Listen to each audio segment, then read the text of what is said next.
Bemba ndeko nanga azui abimi abaluki Kaina. Oh Kaina ayonga bandeko na CPI abimi boloko 10 ans après on laisse ba respecter ba engagement bandeko na ya sa nini ami abimi wa liquidateur ye moko pe. Oh souplicité wana ya koyebaka ba province zali stratégique. De retour course maté province Congo central ils a province beaucoup hautement stratégique. Tous les barrages électriques et alimentent la plupart des zones yamboka ti libane za na Congo central. Moi na politique main noire trop longo la ngote. Soto longoli main noire na politique ça veut dire to komi bakizengi to ça sous politique te. Vaut mieux avoir un gouverneur qui parle trop, au moins tu as une intention qu'un gouverneur qui ne parle jamais. Pour la yozo kaka ngai bemba ki bemba na ngai aussi au bosani bandeko yo ya makila moko bota makila moko yo ba ngeno nga bandeko na ngai kaka o to bota mama moko te e bela bandako papa bemba za na Kinshasa e bela bandako papa bemba za na international mwana na lelo komi SDF sans domicile fixe azangi na esika ya kolala.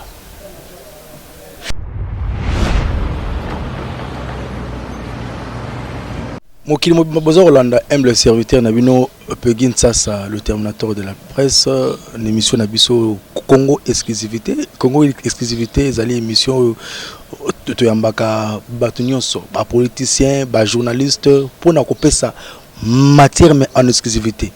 Autre sur la lelo, n'a ba estimé confrère, ba journaliste éminent ya Congo. Ba la fierté namboka na biso lelo toko beta masolo etali actualité parce que mingi mama teka ndembi na makala mama teka ka pondu na kimbola to na selembao azo comprendre mamboleka na mboka te yango la miami ba pandi sango oyo bakomaka pe français balobaka pe le poto yango bien pe bakomaka yango Bay limbola biso makambo za koleka na mboka po boye bandenge nini mboka pe Congo eza ko évoluer na actualité nyonso eza koleka ndeko Yves Boyebi apalola ka déjà na ba chaîne ebele bolobulande chaque jour na TV ndeko Dimo pe Boyebi oyo lelo na monde numérique soko azate seke oyi makambo te mbote na non. Merci ndeko Pegin Chassa.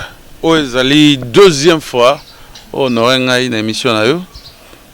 Merci pe mingi na baza Rolanda biso bazwami na itandoike et mingi pe bazali na monde o to bengara communauté ya internet ba Rolanda biso ba internet na pesi bango mbote. Santé ça va. Santé ndengezo mona wa pepele. Ba convocation mikolo ezate. Ba convocation mikolo yo ezala ngo mais ba o mona siko place ya kokotela ngo te po bouclage ndenge zo salama manière on peut ça ba info mikolo ko mikaka na ba preuve à l'appui. Bon to lo ba su makambo pamba te to lo ba na ba preuve mbalamo. Oh ouais. Merci beaucoup Yves Boni. Bien de wolanga ipegi. Il y a eu mikolo ba dossier ça te. Te ba dossier ça dango mais o modi siko kaka neti ndeko nanga mo alobi tout comme plus ou moins journaliste d'investigation sur PC Info sous bassement ezali le roi ba juriste ba loba sous bassement ezali pour faire preuve surtout PC on le mais moto a bettinga boy soit côté boy mo tali boy mais sous bassement ezali donc ba info ils a vraiment avec preuve à l'appui tout s'est lancé ma casse dans investigation et puis la pécho merci oza très présent au moni ngana yebayo na chronique musicale mais tu vois basculement wana chronique musicale directement au cours de journalisme vraiment profond ils a vraiment facilité il faut un mot oza calé mais la moni yozo ko résister tu es un résistant donc merci Nayo d'habitude ça vous permet de dévoiler déjà Makambo. Question yanga ngai ko zalo non possibilité. Mboka ezo kotambola ndenge nini? Bana Congo mobimba pe bande ko diaspora bozo landa biso. Émission il faut bozo tamboyo ka ndenge na latin balo le verbe audire tu veux dire écouter et entendre mboka eza koleka ndenini ndeko Yves encore ngede obimisa mboka zo leka ndeni mama watekaka ndunda na selemba a comprendre le moko te a mona ba français wa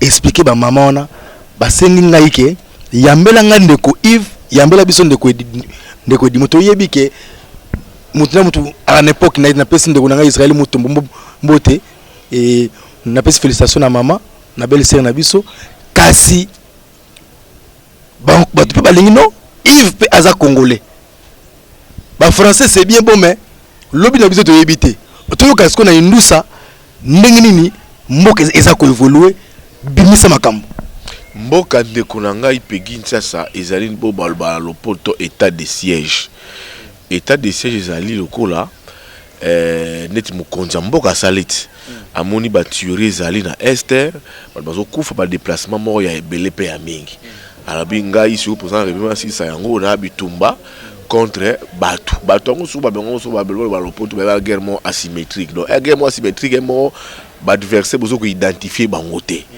mo ko na population boto libanda bazo na kati bazo yaka azui mokanda na pouvoir na e a nosali état de siège na état de siège wana a nommé bambila to ba militaire te bambila dabizo mbila yo na nommé yo ke na province wana Nord Kivu mbila yo na nommé yo ke na province wana Ituri so ba cheso ba benga na lopoto sukoyo administration militaire donc e ba service moko ya bambila donc ba gouverner bazala ki wana ou bazali ba civil ba tibango à l'écart pendant 30 jours et puis réponse à la présence de stabilité côté alors aussi qu'on prolonger qu'on pousse à l'issous administration on a bambila donc ba nommé bambila la province Ituri ba nommé bambila la province Nord Kivu bambila va déjà remise et reprise ba déjà ba fonction à bango ba déjà retravailler ba bi que non pour na mama est il faut tout benga bato na ngai nazali moto nazali congolais ndeko na nga Peggy Ntsasa.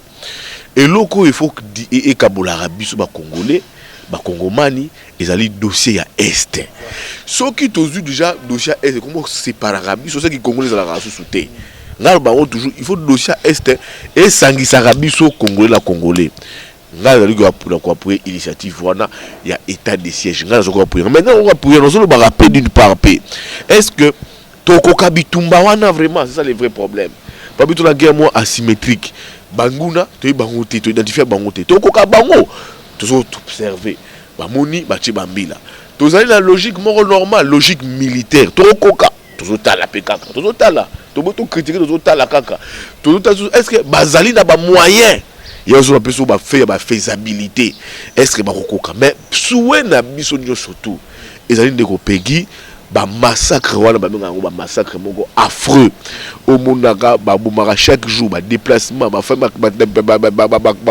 maman bande ba parents ba kufa to lingi biso so za ko makila il faut ici là mais sur bus de ba pandisango so pesinga loko na ko maman ko analyser et loko ata to poser une question mutuna na analyser rapé bala mongo est-ce que eloko to aussi etoko kayango yanga lobi to lingi guerre ici là mais ma question est ali mais est-ce que ndeko ngai est-ce que ba député mususu pe ba impliqué na makambo wana te est-ce que ba congolais pe mususu pe ba ndeko mususu ya STP ba infiltrer ba zate oyo bon ba lingaka guerre za la po bongo ba lire asima guerre oui ya on to lobelioté ils allaient guerre mort asymétrique la guerre wana ba ils ont vraiment complexe au mona population au mona ba originaire au mona bambila na kati au mona ba généraux na kati au mona na ba yi politique na kati ya ba ba zo tira ba benga ngoni ba et comme on a corps na bango ce pour simba chef de l'état ça vous appelez là ba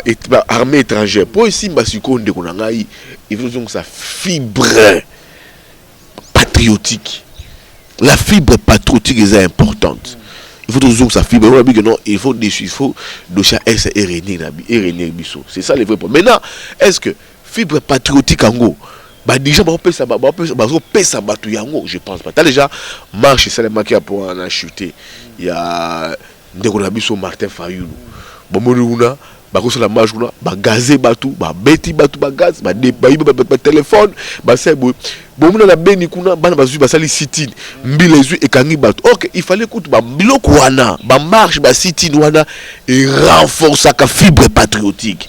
Mais tous na eli qui était que na mbela oyo mokonzi mboka a lancé tous se réunir na fibre patriotique wana pour être est ba tuerie.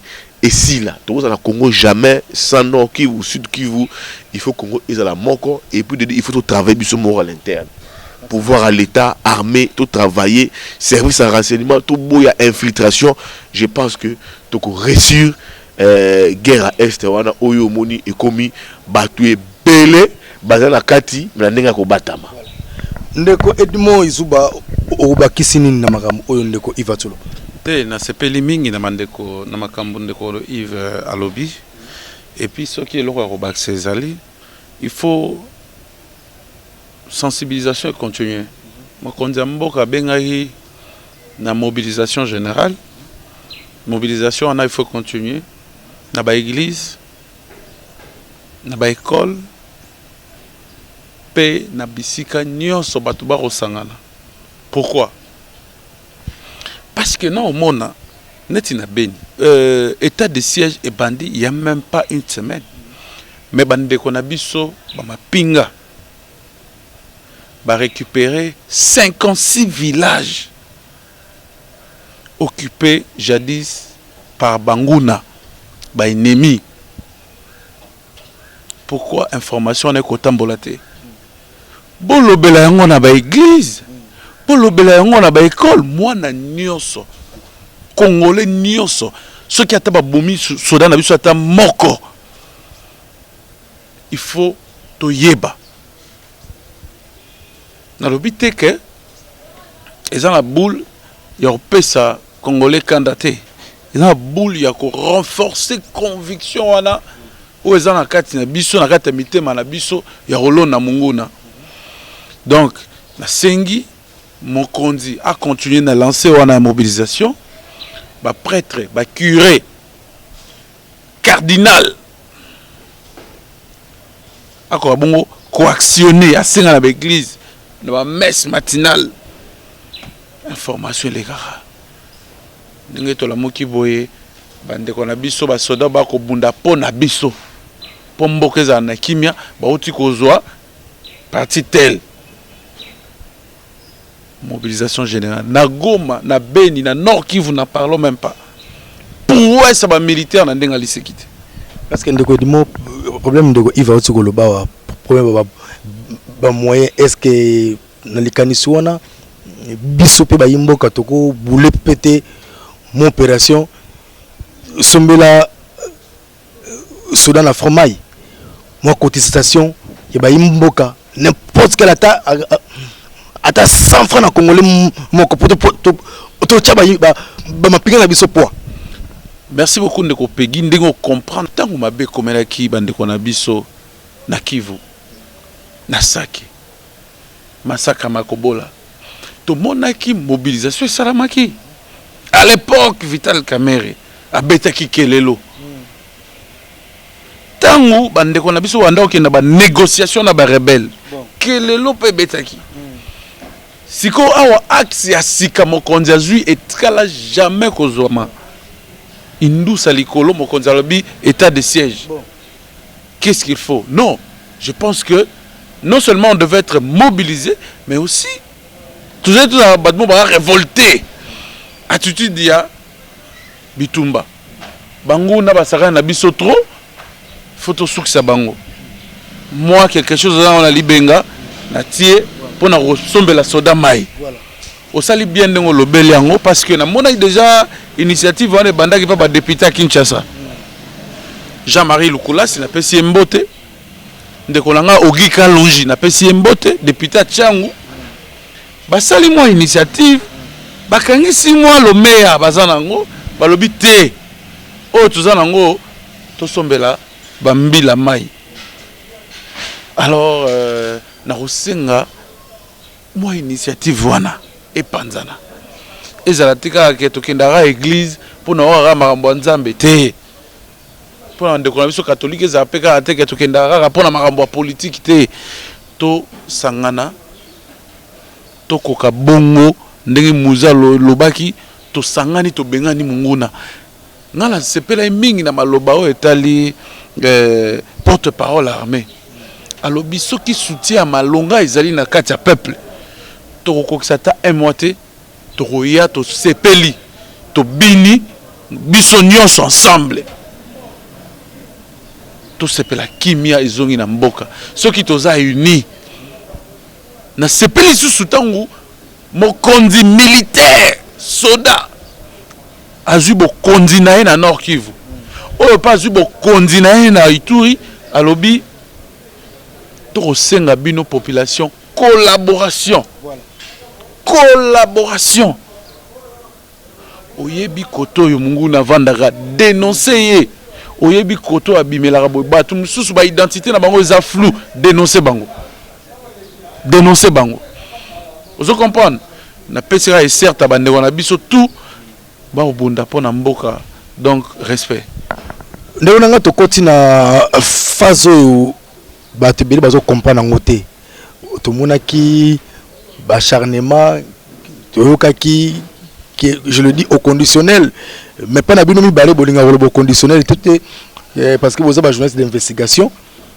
Qu'est-ce qui se passe na matali ba gouverneur na yoki ote parmi ba gouverneur o ba province ba retoucher Congo central pezali province tele ezali na Congo central ba te belé o ba bi matière te ba comme bilu ba loba niko Yves eza nini yango pour surtout na Congo central et comme on note na tout peur okende ba province nini o mokonza moka lobi qu'il faut l'élection salama toni na ngi matière ou vena bimisa po ba to ba matière te ba conditionnel wana na ba démagogie na télévision ba so sikoyo matière bozo big na fait beaucoup te ndeko yo moni makambi ya ba province oyo ezoko komaka moto pasi mingi olali na tongo biki na province songolo pakala balongoli gouverneur mais ngai nazali moto yo na réjouissara mingi voilà soki bolongoli gouverneur balongolaka na tina nini balongolaka ye pona bilan na ye azoko exécuter yango bien te to bazolongola moto pona ka ba fait privé nini ngai pe nazali awa na ramuta union sacrée na bige no yuza muta FCC il faut na longola yo ba fait privé sikoyo boche na moto na bino te maye programme wana moto oyo à l'accepter pour voter bino ba député provinciaux ba bengaka assemblée provinciale organe délibérante ezali organe nokutu ezakutu liboso ya gouvernorat za institution te les institutions te ils ont présidence c'est le président qui est une institution. La présidence c'est une administration fonctionnelle.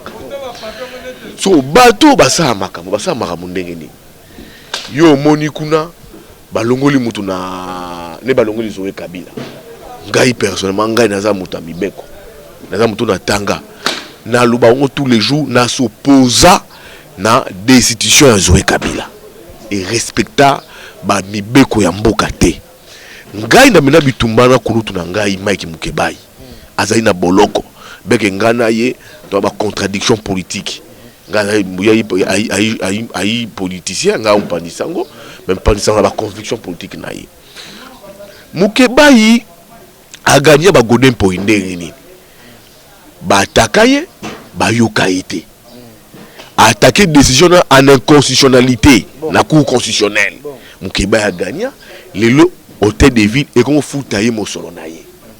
Pourquoi? Parce que ba respecter la règle et ça kamona zo e bokangi bovandisiawa bobu yakinde kuna bo pese pétition rubo de choix droit ya défense ba benga ba yoki ete PV ezati soki tozana mboka mwa mibeko ndeko Zoé Kabila ata bazande wa Kabila attaquer bango na cour constitutionnelle attaquer décision en inconstitutionnalité ba ko réhabiliter. Comme compte à rendre par exemple. J'ai on a l'obélio siko bazo ko longola rabatu ba député provincial longola rabatu avant de député provincial. Na longoli par exemple Peggy parce que Peggy programme a pesaka bisoana. Mauvaise de recettes. Oh, les développer province. Azo ko respecter en OPT. Ba député provincial ont courage au longo. Mais sur le député provincial pour ni siko ba longoli yoté. Ba longoli parce que Joanna a foutu Arabi société. Mais ils ont le droit na ba devoir ba député provincial. Mais to yebaka lo lenge nini pourquoi pona nini na maye nini ba longolaka ba gouverneur. Alors ngai yango zo ko déranger nga plus mingi. Osokei le lomoni kuna zoya Kabila kei kuna omonza racha loi là-bas kuna lobi ezala soki kiabula et puis et comme maladie mort et comme ba province union surtout okena ba mai ndombe ba province tout député provincial a comme le rôle là roi bon a comme mokonzi comme nzambe oui baza banzambe mais na solo la bango botalaka to ebike belo ba ba mosu de rester poser un problème. Tout ça peut-être on va dire peut-être awa na Congo central. Nga peut-être ya ki na nengi na mission Congo central. Mais nga na Congo central et ce qu'on avance na bango. Bayi politique tout. Ba gouverneur surtout ba gérer la province, ba a toujours ba potentiel cible dans le poteau. Ba zali ba tout ba vendre na boyer, ba détracteur non ba za toujours zinga batalaka. Ah Yves Bouya a salinini, Izuba a salinini, Peggy a salinini. Ce qui a ko réagir té alors te ba kano ba visible na bango yo kende kuna loba yo kuna salabo mais nde on a Peggy na maye tout wana au-delà ba clivage au-delà ba tendance na biso tout la plus fibre nationale même fibre provinciale faisant la so tali makambo yo ngai na monite nga kena na Tanganyika te mais nga moni ba longoli zoé ndeko ya Kabila ba piembo pendant 18 ans mais yo mo ba longoli ba organisation société civile et ça marche. Il faut interpeller Rabiso. C'est que cette personne-là, Aza Moutoumoro Boye, a travaillé pour la province. Dans la province, tu as fibre provinciale des Alara. Ngai Makambouya a tout. Dans le bailo comme aïe politique. A Salaka. Aza ba détracteur naïe. Aza la moto, la tête mort de la province stratégique. Na maïtou ba Rosalana a compris que non. Bitumba menace et aux coloniaux surtout. Tu vas dire, tu yokiao. Ah, mais il y a un cop, il y a IGF. Tu vois, il y a IGF. IGF fait la boulot naïe. IGF fait la maram naïe. Et ils arrivent depuis Kala, IGF fait la langue, inspecteur contrôle. Depuis Kala, ils ont besoin de réciter. IGF, ça n'est normalement. Mais ce qu'on a étape, tu comme Yawa, dossier. Ils ont une phase où il y a instruction. Ce dossier, on a besoin de samba, parquer, non, juste à ce dossier, c'est la phase où il y a instruction. Tout enquête, tout contrôle, commentaire à yangote. Il faut que tu aies un makambo, wana, contrôle, enquête, et si là, conclusion dans le toye bayango. Na même pas besoin de l'ote, un tel baroliaye, à tout baroliaye, qui a boula baroliaye. Tout ce qu'on a appuyé Moussala ya IGF, bien sûr. Ils n'ont pas problème au salaire. Tout ça d'accord na IGF. Ils ont dit mon solo ya ba Congomani. Mon tomorote a un pouvoir ya yiba mon solo ba Congolais pour na intérêt na yé. Tout ça d'accord na yango. Tout ça d'accord Moussala IGF. Mais ba commentaire aux autres dans le sens. Ya ko déstabiliser rabatu. Ya ko yibaka. Ya ba comme ça instrument règlement des comptes, on est tout ça contre yango. Donc ngai na lingi na polémique té na lingi na nga ko sa ba débattre nazo préféré étant que bo pandi sango soki ba conclusion pour la IGF et ça musana on d'accord mais et comme service monter un règlement des comptes moi to boyi et non je vais régler le compte à Yves Bouya ba ko c'est IGF wana to lingi yango té et outrepasser ba prérogative yango to boya yango té donc makambo ça les mavanga na zango ba enquête na sotala jour to ko conclusion de kata makambo rapport final. Ce qui te montre un rapport final, tu le dis oui. Dans le rapport final, il y a IGF. À tout, à Ibaki. Madame justice, il faut encore répondre. Le groupe va dire oui, rapport Izali à Ibaki. Dans le rapport intello, Peggy à Ibaki, gouvernement à Ibaki. Donc, comme ils ont la phase préjuridictionnelle, donc phase il y a enquête, totika banquette et salima sur base ya banquette wana ba contrôle wana biso ba besoin to ya siko to tira ba fait to loba que réellement X Kingani aibaki. Merci ndeko Yves Bouya ndeko Edmo nino ko bakisana oya lo tutu ko ba te maramu ndeko Yves alobi na bandana sika sukili poto zala un peu souple to yebi biso nyonso province à Congo central tindere moi moki romi au salama lelo bauti musika gouverneur a qui bloqué mokonza mboka au sala kena pouvoir wazanango puis révolte wana ba député provinciaux batali ke mboka au salama lelo roté un peu comme mokonzi na RDC kuna na Kinshasa ba habité ko supporter to bengana banguna bon banguna politique bon o ba o bebi sa province ba bengani bango boken allez tout là-bas bazui ba pesi mokondi ya mboka Congo central président assemblée provinciale ya sika pe a bien nde makambo et komi polé ndenge ba chrétien ba lobaka Congo central, moins de pays. Au-delà de ça, c'est qu'il faut savoir que IGF, Inspection Générale des Finances, a veillé na orthodoxie financière. Bon. Gestion rationnelle, yaba, recettes publiques, finances publiques. Et ça qui, et l'autre mot, vous avez un ministère de la Finance, mon qu'on a habité. Na memango na présidence de la République et eu moi connotation à sika lati lele à sika pe a komi siko ko sala musala na ena ndenge le lenge bani mokonza pandi bango na ba institution publique na ndenga li sécurité et puis atie bango partout na ba institution publique pe a bois qui bango na province ba veiller comment ba finance publique est à exécuter. Mais tant que vous avez habité, vous avez passé pour continuer. Parce que c'est un accompagnement. Et c'est l'autre et tout ça. Non, non, non, non, non, non. Ils ont tracté. Donc, IGF a tout ça Moussana. IGF a traqué Moutoute. IGF Moussala Neza Kala. Ndé Yangoazo continuer. Tout le monde a répondu à la province, mais ils ont comme ça, hein. So État Marambo, comme Congo central, Bande Kobamati. Congo central, Bande Kobamati, si voit. Alors, Yves Alobi, nous, on a gratté l'info, trop le bon, la conditionnalité,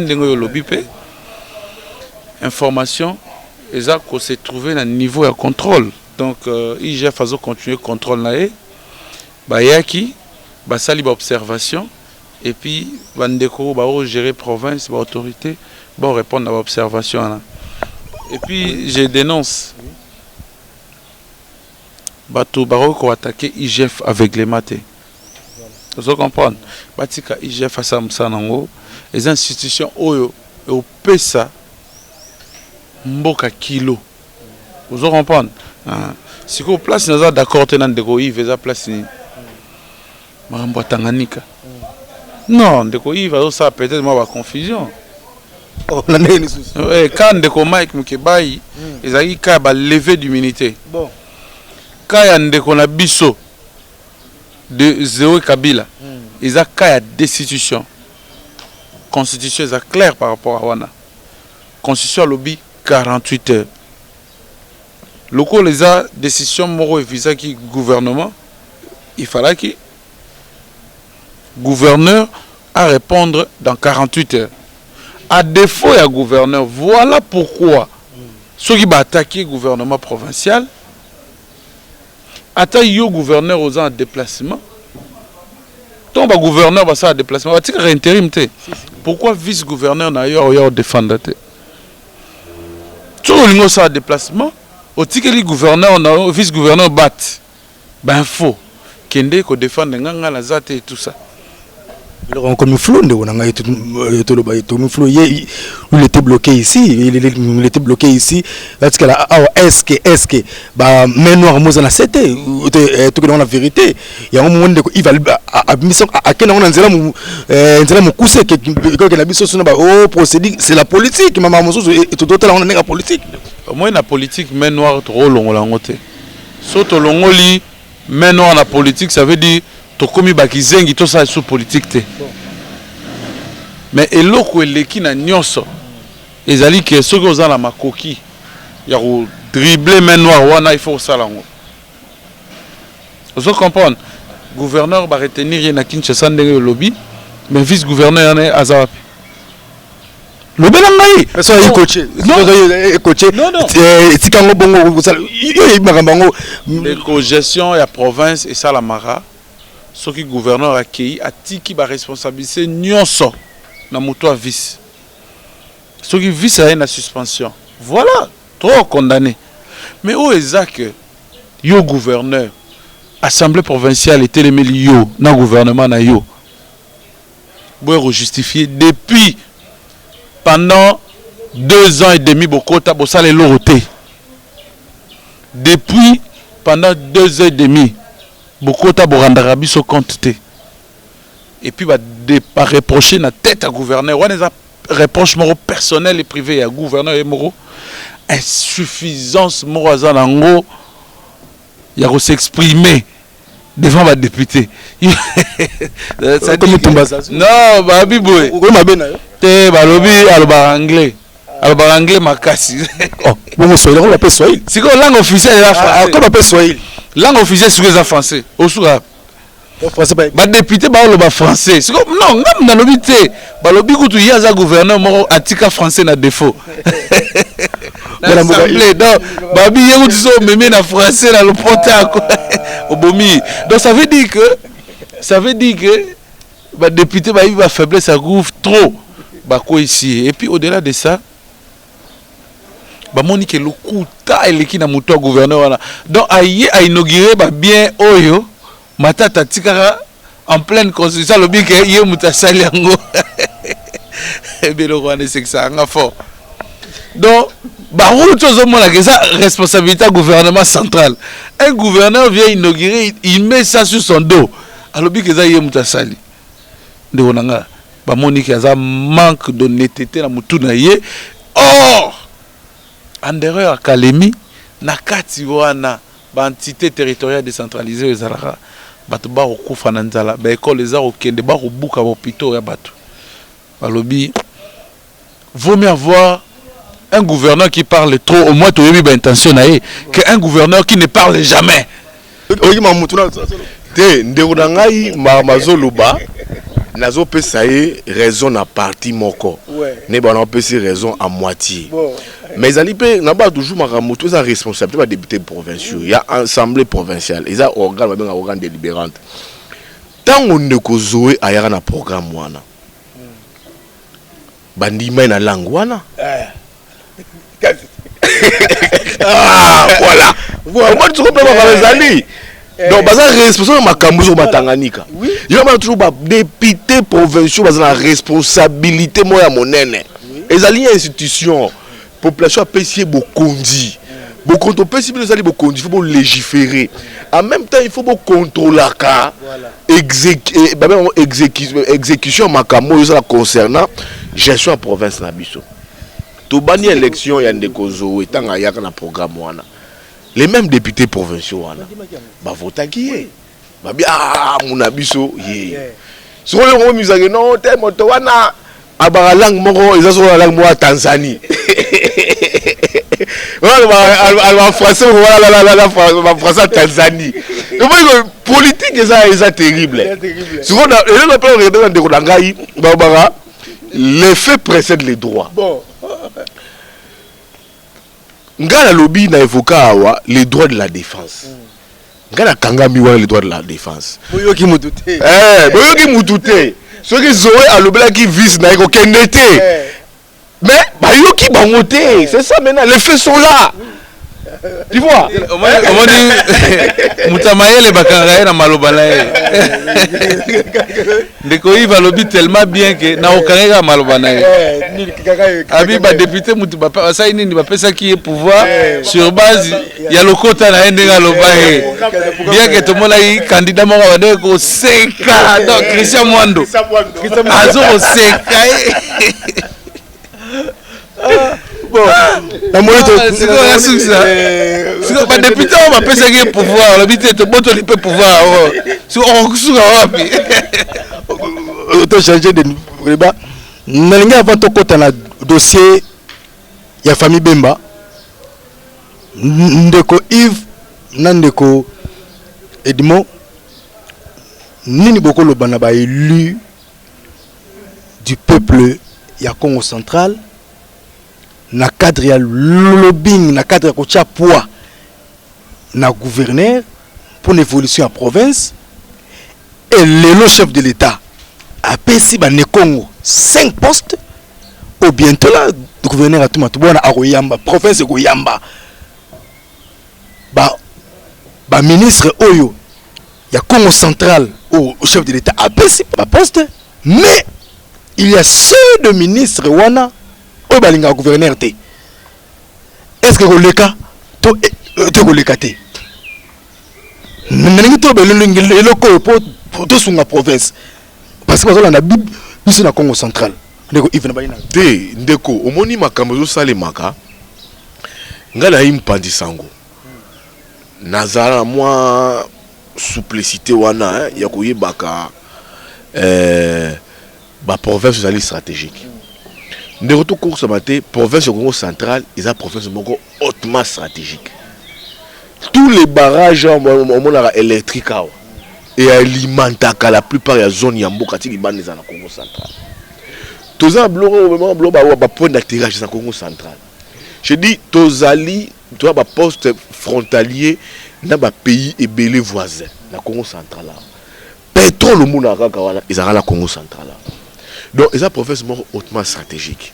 Mais nga le cas moko nga doit préférer mutu azwa mosolo à l'état pona atonga batu ba pona atonga makamna intérêt batu ça trop bête les maboko mais nazo ko projet qui muyibité ils ont mabé mais kozwa akosa makambo nga ba no le barana le ba l'essentiel ils allaient développement de la province vision oyo ba autorité ba porter ba province est-ce que ba autorité ba no marakoto bah dans la vision pour la province, ça les vrais problèmes. Ils n'ont pas ça. Bah députés provinciaux, il faut battre la cas. Bah décision du gouverneur sur base de quoi? Sur base de fait privé, tout sur base de bilan de bazo ko exécuter raté. C'est ça le il faut porter au débat. Yo seront des décisions sur base de quoi? Parce que yo na sur base de fait privé peut-être que voilà rendre no monanga tout parce que ngai na ko exécuter programme na ngai té. Donc c'est là où j'ai dit, peut-être, par exemple, le cas à tout. Il est à la tête d'une province hautement stratégique. Les querelles, les attaques, les combats, la politique Péguinsasa, et ça très normal. Nous avons un main noire. La politique est une main noire. La main noire, politique, ça toujours. La main noire, simple journaliste. Mais la main noire, c'est la moussa.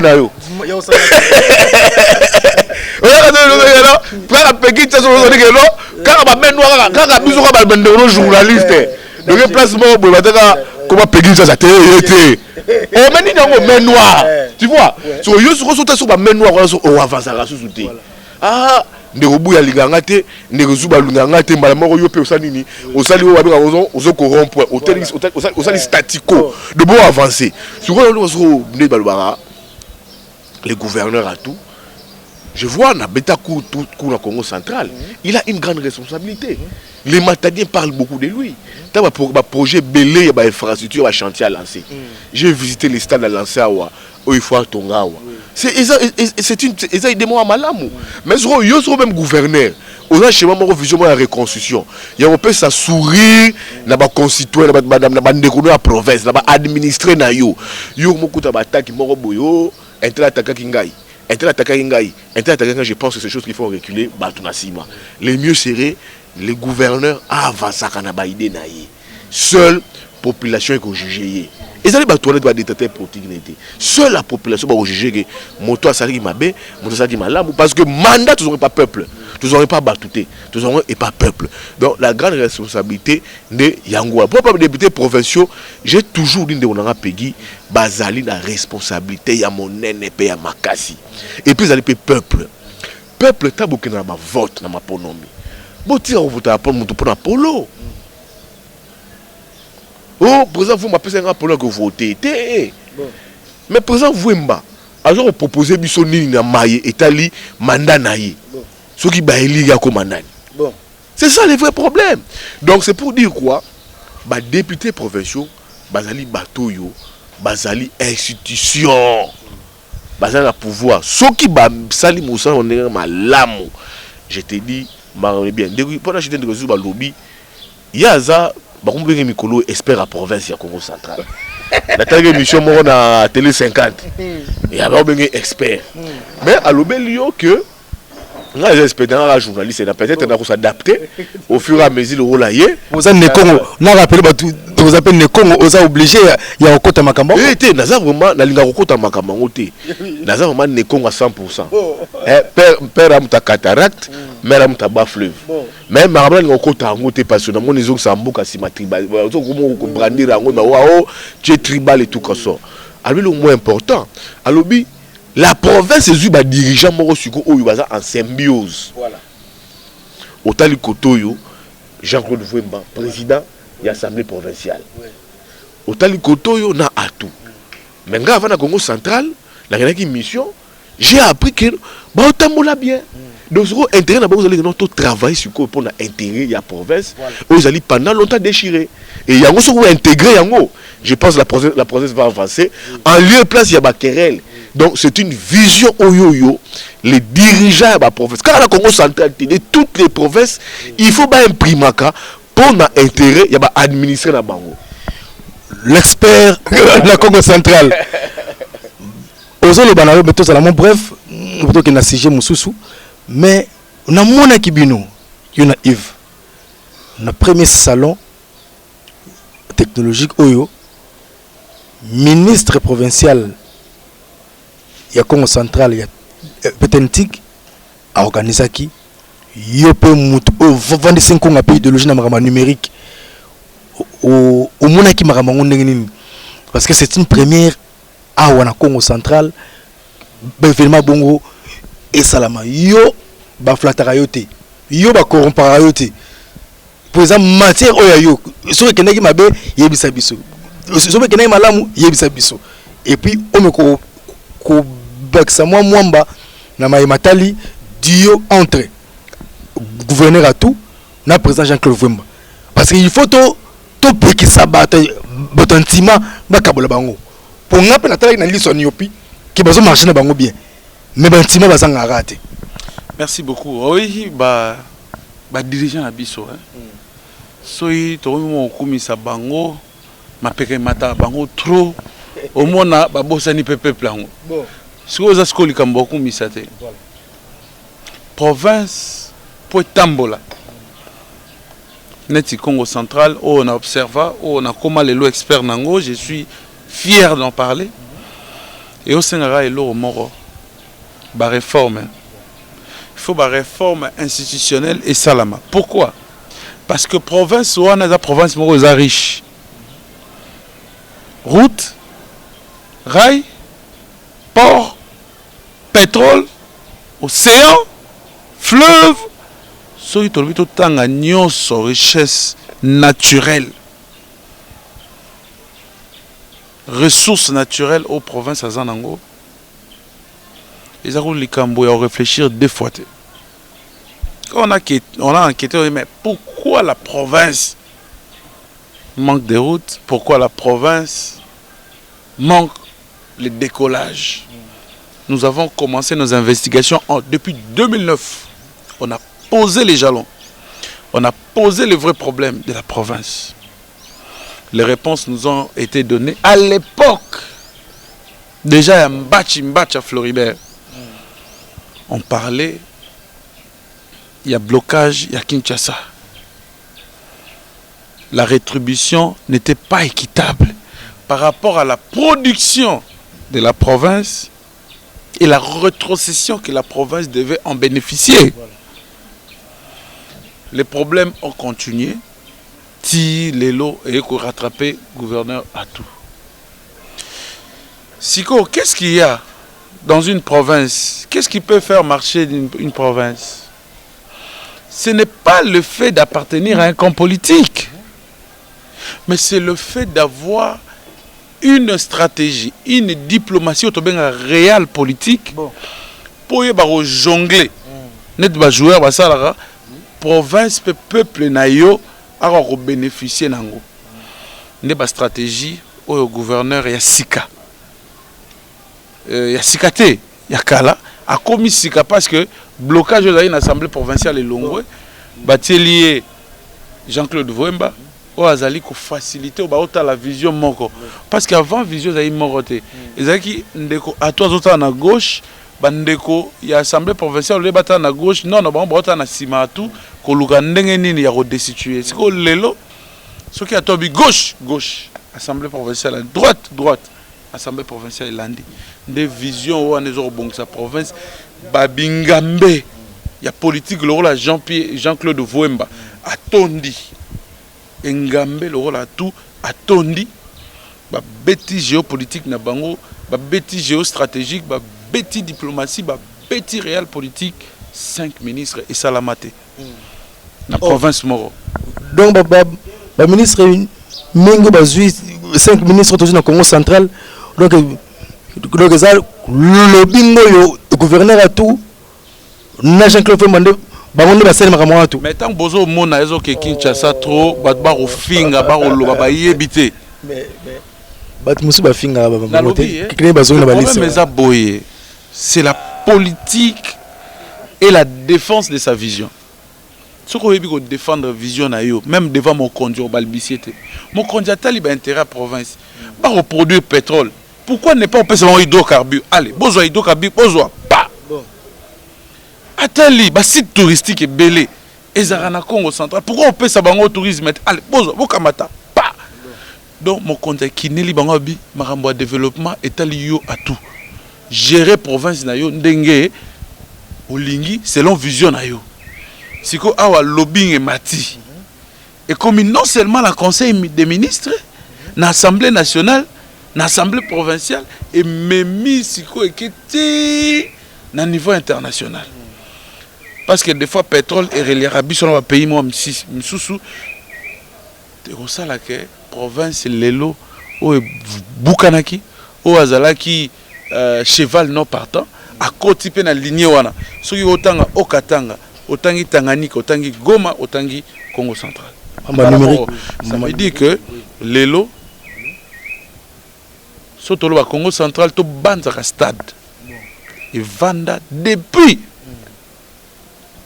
2011. Tout le événement c'est là que stade de Vanda. Ceux qui tout temps à Congo central, tout banzaka. Ba route à caractère agricole. Ou entreprise Toa. Et bandi ko sala. Et gouverneur a l'obité. Na rokende ko tala. Na rokende ko visionner. Si on est allé en numérique, premier salon technologique de Matadi, Souka. Au moni ce qui province et comme moi Beki nango ya Rotambo, et ce qu'on appelle les indices, des indices au Kosarate. Ce qui est dans la province, bon moni que badbarmo le belmambo technologie, ça dit non, ça fait plus un débat.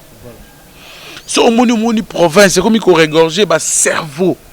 En matière technologique, expert, outil Côte d'Ivoire, expert, outil Bissika, en Afrique, international. Tout le monde qui même représentant, il y a Banque centrale RDC, il y a du Congo, Ndenga Exposaki, tout le monde qui peut représentant RTL Ndenga Exposaki. Ça veut dire que ceux qui makambo ya bongo comme ko samba na province na bino. Bola la ponga bébé développement et ça sous musikate. Nalingi to kota dossier rapidement bala Kinshasa mokili mobima ba ndeko diaspora Angélique Bemba kombite afundaki Jean-Pierre Bemba la justice pona makambo patrimoine il ba mi trop nungu de Yves to komi wapi na makambo ngo vraiment et comment ça la passe ndeko avant ya nolayo nazo compléter ndeko na ngai l'espère ya province izuba pona premier salon numérique en tout monde qui awa ezali loko to moni kezali image moi bien en province au monde numérique lelo est commis pour faire vivre le monde et ça fait partie de la haute technologie. Le monde évolue sur base de la technologie. Balancer le gouvernement en place au monde bâtir ministre numérique. Donc c'est que non, le pays a quand même une idée sur l'évolution technologique à partir du monde numérique. Tout le monde peut contourner la province. Vision wana sikoyo, la province peut récupérer en haut. J'ai été très content, on a participé à la couverture médiatique. Il y a premier salon numérique où ils lancé sous la maestria. Il y a Madame Huguette Nzinga. Tu vois, elle a fait venir des experts. Mais Huguette Ngana Nsimba par Huguette Ngana Nsimba. Voilà, Huguette Ngana Nsimba. Azam ministre a pété antique. Mais elle a dit le développement des participants. Le lobby n'a exposé mon participant de Côte d'Ivoire. À lobby que Congo central et qu'on vive avec Kakate n'a-ba par exemple le point d'atterrage, n'a mongo ya péage, n'a ba mongo ya ba site touristique et qu'on vive payer na numérique c'est possible, c'est capable, c'est très capable. C'est très c'est possible, c'est très normal, c'est possible pour cette province à vivre dans le numérique. Parce que ah, c'est dans tout. Alors j'ai dit, après ma recommandation et ça la man Makambouya, premier salon du numérique, ils allaient dire autorité à la province, base ou conclusion wana, bachango à l'œuvre. Parce que le monde numérique quelqu'un rapport au Congo central et groupe c'est Falanga, paiement solo. Pour la province qui est Liboso, c'est très normal. Au péage et comme même pas, au bon pétrole, bon bah c'est ce bacheka sérieux. Na maman ya ministre ya pétentique, maman Iguette, na gouf na administration bacheka sérieux, ba kozwa mo solo parce que na moni ba idée bimaki wana, ils ont la question en volonté. So bacheka volonté ndeko na ngai. Au moins bon payer jour et tu au bon mabato. Bon ba au site au ba pont maréchal et tu au bon mabato. Bon ya fleuve et tu au bon point d'atterrage parce que tu recréer ba site mon oyoyo ba salon même numérique ba recréer en haut. Il y a même que quand tu fais pas quand même ba salon numérique. Même ba be maire de la ville Patinzouzi. Yo wenzemo kaka ko soki nzemo akaka tu ko wenzemo wala nini wala. Bon. Akanga wenzemo wana ba pazo lobeli non wenze to so to créer un salon numérique bon ba ya exposer ba développer ingéniosité mayele pour nakaka province à Vallée parce que et on va se province Congo central ils ont regorgé ba atout et belé comme son gouverneur s'appelle aussi Atou Matubwana donc ba atout est belé pour na makambu ya ndeko famille Bemba ndeko ngai tout malato kita tout ba pandisango tous doivent ba attaque ba menace bozo kota ba dossier les ba fait privé ba vie privée ba tout ils allaient réalité un homme public un homme d'état un homme politique na l'image le l'agent peut bazaki vice-président azala 10 ans na la haie tout le monde y a makambi ba patrimoine ali bombo zui biloko papa atika yo siko komi ko zwa yango pona oboba bande kona yo obobi bango pour la yozo kaka ngai Bemba ki Bemba na ngai aussi obosani bandeko yo ya makila moko bota makila moko yo ba no nga bandeko na ngai kaka o to bota mama moko te bandeko no zaliki OK que non bota pemba papa moko ata soki papa azo atia ba un héritage te mais soki déjà reconnaît que moi na papa ala la droit na kati mais tala makambo Bemba sali nga de habiter soki libération na CPI et si c'est falanga na habité na bina confirmer te na habité na bina na habité ngala journaliste na habité ya yemba la moko awa te za ma solo na tout ce qui falanga 10 ans la cela c'est maman papa bazuzi balilele mbongo bien mbongo sute nazo bomengo papa na vivre na yango tellement ma salemi ya ndeko na ngai papa Bemba abuta banebele azali moi politique monene azali pe muta falanga azali comme ti président ya FEC président de la Fédération des entreprises du Congo. Bon, gérer patronat. Donc, patronat, c'est qui bateau, dans son amboka. Bon, opératif, c'est à bon gérer bango. Papa na kufa, a kufi. Azu bon moyenaye, a lui mon monyenga, a sa déjà répartition. Neti marameko salema. A sa vraiment un testament. Tant a kufa ka Bemba na boloko. Bon. Bande ko na ye. Ba ke na boloko. Balobi biso pour papa akufi tous la yud na boloko pour na to kabola biloko pour na respect na yo Bemba ndima même bi d'accord ay bande ko merci pour na idée wana Bemba ndeko nanga azui abimi abaluki kaina kaina ayoka bande na CPI abimi boloko 10 ans après on laisse ba respecter ba engagement bande ko na ya sa nini ami wa liquidateur ye moko pe donc bilo wana tout ngai te bilo bozona chono pembeni ngai fa récupérer bilo Antoine bilo za ngai et puis yo Jean-Jacques Mamba Jean-Jacques Bemba ko même pas yo Angélique ko même pas yo Andi ko même pas gara po na ila ka bande ko na Françoise na Caroline mais et pas bangwaka ngana enquête ezala ka boni et pas bangwaka soki papa akufi yaya liboso mo wa papa maintenant makambe ba osala wana alors papa solo alors ma yaya solo akomi ko déshérité bande ko nayi le wande ko Angélique Bemba azali leki naye ba maman moko te azaka kande ko naye azali leki naye mais est-ce qu'Angélique a un problème te nenge a osé bumu ya refunda e ana soutien moko te ni problème te za droit naye nga c'est bien courage azui Natang Mamikana na commun la structure droit de ya droit de l'homme, a commun la structure protection droit de la femme, la fondation de Maman Denise Nyakero pour dire ça mais tala makambo muto fonctionnaire naï politique mobimba. Oh azali patron politique ya président de la République. C'est le réflexion combien bon rappeler à l'ordre. Mais je te dis cette femme là lelo Bemba azana pour ça a l'onglet bombengo. Mais pourtant ça na droité. Moi je suis en âge je te dis azali SDF. Moi na ya papa Bemba yemoko. Azali SDF donc azana ici quand a bossé la rola la té azali qu'on a la Bruxelles mais papa na bango atika bomengo na Congo na Afrika na mikili ya poto mais moi je suis azangi à ta place à kolela mais moi na papa Bemba est-ce que loko wana ezali ko bongisa image ya papa Bemba toujours bomango. Merci to komina suka sima ya caméra to na Christian Mbungu Christian Botei na montage pe na PC équipe technique mpe mbote dans la biso na fimbu et pas ken piana